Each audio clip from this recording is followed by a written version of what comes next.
It takes about three state employees who work together to load any person onto the payroll system.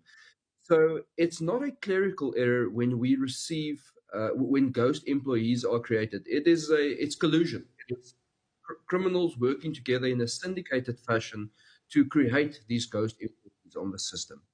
Yeah. So what are the consequences that are to follow, not just from, of course, holding people accountable, but correcting this, and of course, making sure that there are preventative measures in place?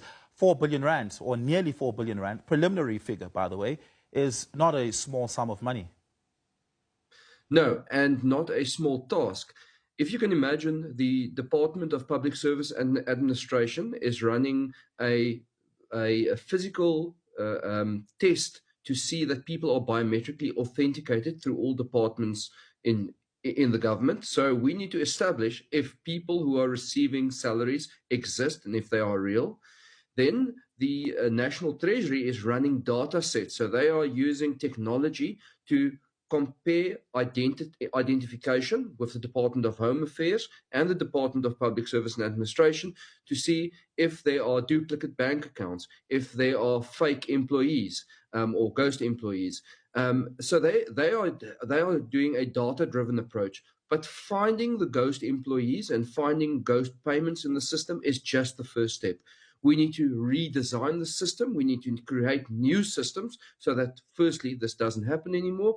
But more importantly, we need to identify the corruption, because it is corruption, the creation of these ghost employees, and particularly some of the irregular payments that are associated with them.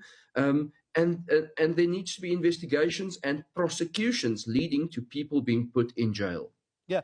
Let's talk about recovering money. If we aggregate nearly 4 million rand, 4 billion rand rather, over, let's say, 5 years, we're looking at 20 billion rand that could be recovered back into the fiscus. And there are mechanisms within our state law enforcement apparatus which could be used. As the portfolio committee chairperson, which of our law enforcement institutions are you hoping to appear before the portfolio committee to get an understanding about how some of these monies could be recovered? Yes, so I think it's really important to emphasize that the creation of ghost employees and stealing money from the state leaves a paper trail. So it is our committee's belief that with the right approach, money can be recovered, as you correctly said. We are still at the stage where we are talking to the DPSA, the National Treasury, and Department of Home Affairs in their joint effort to identify the ghost employees.